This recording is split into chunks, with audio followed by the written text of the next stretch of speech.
बैठक पार पडलेली आहे, विधानसभेची पूर्वतयारी हिला म्हणता येईल. कशा पद्धतीने आज या बैठकीमध्ये काय काय मुद्दे चर्चिले गेले जे तुम्ही आम्हाला सांगू शकता? ते सांगायचं होतं तर बाहेर कशाला बसवलं असतं.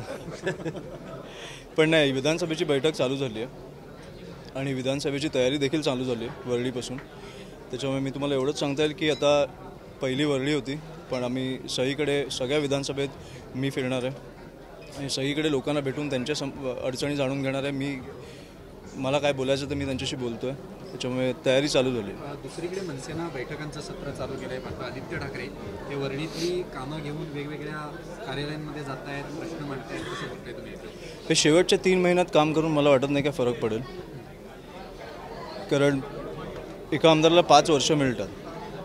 कोविड काळापासून तुम्ही बघितलं तर कोळीवाड्याकडे, वरळी कोळीवाड्याकडे किंवा वरळीत ज्या प्रकारे ते फिरायला पाहिजे होते ते दिसले नाहीत. हे तुम्हाला लोकांशी बोलल्यावर त्यांचं पण म्हणणं तुम्हाला जाणून घेता येईल. त्याच्यामुळे अशा अपेक्षेने आम्ही त्यांना बिनशर्त पाठिंबा नव्हता दिला.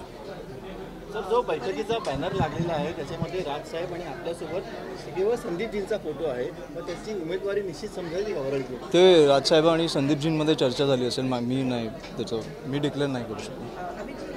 जेव्हा या संदर्भातल्या आता चर्चा विधानसभेच्या जेव्हा चर्चा सुरू झाल्या आहेत, राजसाहेबांच्या वाढदिवसाच्या दिवशी संदीपजींनी जेव्हा पोस्टर्स लावले त्याच्यावरून ते खरं तर सुरू झालं. पण असं म्हणतायत, म्हणजे विरोधक तुमचं असं म्हणतायत की वरळीमध्ये MNSचा जर पदाधिकारी उभा राहिला तर त्याचं डिपॉझिट जमतं. कोण बोललं असं? अनिल परब म्हणाले आज आम्ही जेव्हा त्यांना प्रश्न उपस्थित केला. ते कुठच्या सर्वे कंपनीत कामाला लागलेत का?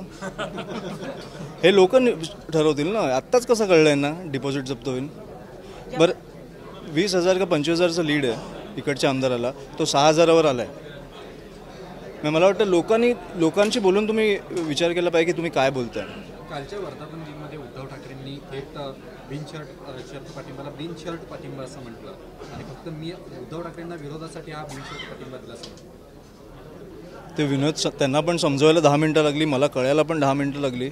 मला फक्त वाटतं की इकडे वरळीत त्यांना जेव्हा बिनशर्त पाठिंबा दिला तेव्हा त्यांना काही वाटलं नाही, तेव्हा तो घेतला, मुलाला आमदार बनवलं. त्याच्यामुळे मला वाटतं की ह्या गोष्टी आपण विसरलो नाही पाहिजे. आणि साहेबांनी जो पक्ष काढला तो स्वतःच्या ह्याच्यावर म्हणजे स्वतःच्या मेहनतीवर काढला. तो पक्ष मोठा व्हायला वेळ जरी लागला असेल तरी तो स्वतःच्या मेहनतीवर.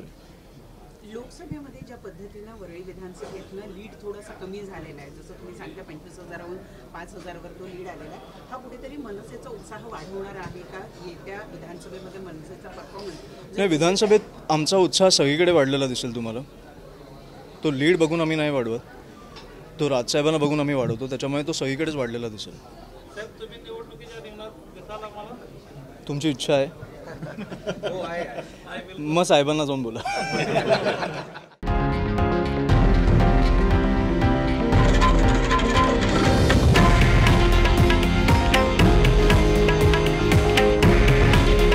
हे आहे देशातील नंबर 1 न्यूज नेटवर्क आणि आपण पाहत आहात TV9 मराठी.